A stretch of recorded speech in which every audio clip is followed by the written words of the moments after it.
गुरुजी का एक शिष्य बहुत गहन ध्यान कर रहा था, लेकिन उसका ध्यान केंद्रित नहीं हो रहा था। उनका मन सदैव विचारों से भरा रहता था। उसने अपने दिमाग को खाली करने की बहुत कोशिश की, लेकिन उसकी सारी कोशिशें नाकाम रहीं। अंत में जब वह सब कुछ कर चुका, तब वह अपने गुरु के पास गया और बोला, गुरुदेव, मेरा मन हमेशा विचारों से भरा रहता है। मैं एक जगह ध्यान केंद्रित नहीं कर पाता। जब देखता हूँ तो दूसरी चीज पर चला जाता हूँ, फिर तीसरी और चौथी चीज करता हूँ। मेरे दिमाग में हजारों विचार चलते रहते हैं और मुझे पता भी नहीं चलता कि ऐसा कब होता है। बहुत समय बाद मुझे एहसास होता है कि मैं क्या करने बैठा था और क्या सोच रहा था। हे गुरुदेव, मैं अपने दिमाग को विचारों से खाली करना चाहता हूँ। मैं चाहता हूँ कि मेरे मन में एक भी विचार न रहे। जब चाहूँ तभी विचार उठना चाहिए।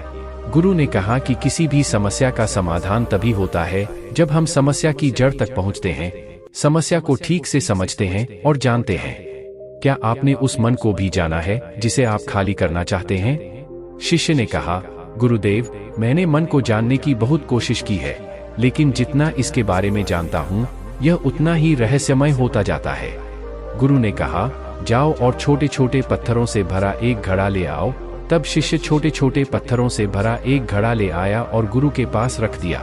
गुरु ने कहा, इस घड़े को अपना मन समझो और इस घड़े में पत्थर भरे हुए हैं। अब इस घड़े में और पत्थर डालो। शिष्य घड़े में पत्थर डालने लगा। घड़ा पहले से ही भरा हुआ था। 12वां पत्थर रखते ही बाकी सभी पत्थर नीचे गिरने लगे। तब गुरु ने कहा, रुको और ध्यान से देखो। अब घड़े में कोई पत्थर तो नहीं आ रहे हैं, बल्कि वह नीचे गिर रही है, क्योंकि यह भर गया है। इसमें जो भी आ सकता था वह आ गया। अब और पत्थर नहीं आएंगे। यदि आप दूसरा पत्थर लगाना चाहते हैं तो पहले पत्थरों को बाहर निकालना होगा। शिष्य ने तुरंत कहा, गुरुदेव, मैं समझ गया कि आप क्या कहना चाहते हैं, कि हमें अपने दिमाग को विचारों से खाली कर लेना चाहिए। गुरु मुस्कुराए और गुरु ने कहा, पहले पूरी बात समझो और फिर दिमाग को खाली करो। गुरु ने कहा कि हमारा मन इस घड़े के बिल्कुल विपरीत है। तुम घड़े को पत्थरों से तो भर सकते हो, लेकिन मन को विचारों से नहीं भर पाओगे। मन हमेशा खाली रहता है। शिष्य ने कहा, गुरुदेव, मुझे कुछ समझ नहीं आ रहा है। अगर दिमाग हमेशा खाली रहता है तो हम उसे खाली करने की कोशिश क्यों करते रहते हैं? इसकी क्या जरूरत है? गुरु ने कहा, इस घड़े से एक एक करके सारे पत्थर निकालो। शिष्य ने वैसा ही किया और घड़े से एक एक पत्थर निकालता रहा और अंत में घड़ा खाली हो गया। गुरु ने कहा, देखो, तुमने एक एक पत्थर निकाला, यह घड़ा खाली हो गया है। अब आप इस घड़े में कोई भी पत्थर डाल सकते हैं, दूसरा पत्थर डाल सकते हैं, या फिर वही पत्थर दोबारा डाल सकते हैं। आप इसे आधा भर सकते हैं या फिर पूरा भर सकते हैं। शिष्य ने कहा, गुरुदेव, मैं भी ऐसा ही हूँ। मैं बता रहा हूँ कि मन को खाली करना है। ये तो पत्थर हैं, इन्हें आसानी से निकाला जा सकता है और घड़ा खाली किया जा सकता है, लेकिन मैं अपने मन को कैसे खाली करूं? गुरु ने कहा, इस खाली घड़े में एक पत्थर डालो और 2 पत्थर निकाल लो। शिष्य ने यह कहा, ऐसा कैसे हो सकता है कि जब इस घड़े में एक पत्थर होगा तो एक ही पत्थर निकलेगा, फिर 2 पत्थर कैसे निकल सकते हैं? गुरु ने कहा, चलो ऐसा करो, इस घड़े में 2 पत्थर डालो और 4 पत्थर निकाल लो। शिष्य ने कहा, गुरुदेव, यह कैसे संभव हो सकता है? ये कोई चमत्कारी बर्तन नहीं है कि 1 डालो तो 2 निकालो, 2 डालो तो 4। गुरु ने कहा, यह घड़ा चमत्कारी नहीं है, लेकिन तुम्हारा घड़ा यानी तुम्हारा मन चमत्कारी है। यदि आप इसमें एक विचार निकालेंगे तो इसके पीछे 2 विचार होंगे। जब आप उन 2 विचारों को पकड़ते हैं तो उनके पीछे 4 विचार उभर आते हैं और वह खाली नहीं रहता। यह मन का भ्रम है कि सब कुछ है लेकिन कुछ भी नहीं है। शिष्य ने कहा, गुरुदेव, आप जो कह रहे हैं वह मैं समझ गया, लेकिन क्या मैं हमेशा अपने विचारों के जाल में फंसा रहूंगा?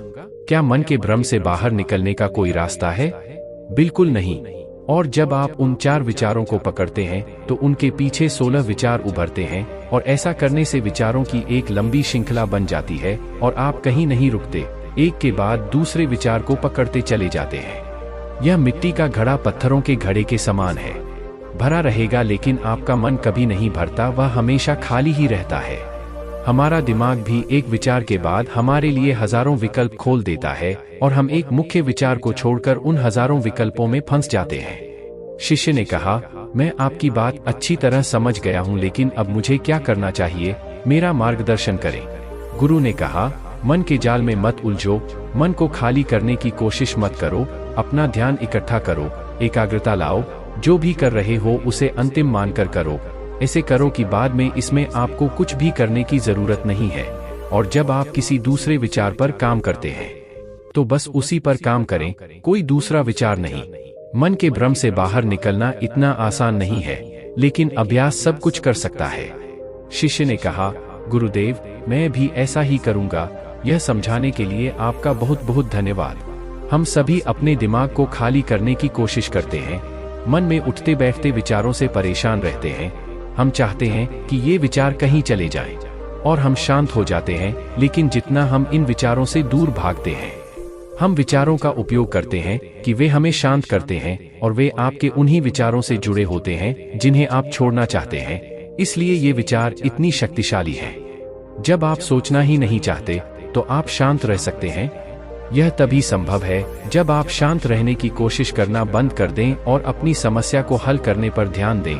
ध्यान केंद्रित करें और समझें कि चिंता करने से नहीं, बल्कि सोचने से समाधान मिलता है। गुरु ने कहा, इस मिट्टी के बर्तन को पत्थरों से आधा भर दो। शिष्य ने वैसा ही किया। फिर गुरु ने कहा, अब इन पत्थरों में से एक पत्थर चुन लो और उस पत्थर की एक छोटी सी मूर्ति बनाकर मुझे दे दो। मैं जानता हूं कि तुम एक अच्छे कलाकार हो। जब शिष्य ने 11वां पत्थर निकाला और उस पत्थर को तराशना शुरू किया तो उसे एहसास हुआ कि यह पत्थर अच्छा नहीं है। तो उसने घड़े से दूसरा पत्थर निकाला, उसे वह पत्थर भी पसंद नहीं आया। फिर उसने तीसरा पत्थर निकाला, उसका रंग उसे पसंद नहीं आया। फिर उसने चौथा पत्थर निकाला, लेकिन उसे इस पत्थर में एक दोष निकला। इस प्रकार उसने लगभग सभी पत्थर बाहर फेंक दिए। उसे ऐसा करते देख गुरु ने कहा, वह पत्थर जो तुमने पहली बार निकाला था, यह समझकर उसी पत्थर की खोज करो कि तुम्हारे पास कोई दूसरा पत्थर नहीं है। तब शिष्य ने उस पत्थर को ही खोजना शुरू कर दिया और उस पत्थर से उसने अपने गुरु की एक बहुत ही सुंदर मूर्ति बनाई और अपने गुरु को भेंट की और कहा, बहुत सुंदर, इस पत्थर से मूर्ति बनाई जा सकती है। मैं इसका विचार भी नहीं कर सकता था। गुरु ने कहा कि जब कोई दूसरा विकल्प नहीं है तो हम अपनी सारी ऊर्जा उसमें लगा देते हैं और उसे सर्वश्रेष्ठ बनाते हैं। दोस्तों, आज की यह कहानी आपको कैसी लगी और इस कहानी से आपको और क्या सीखने को मिला, कृपया यह भी हमें कमेंट करके बताएं। साथ ही अगर आपको ये कहानी पसंद आई और ये आपके लिए उपयोगी लगी तो इसे अपने दोस्तों के साथ जरूर शेयर करें।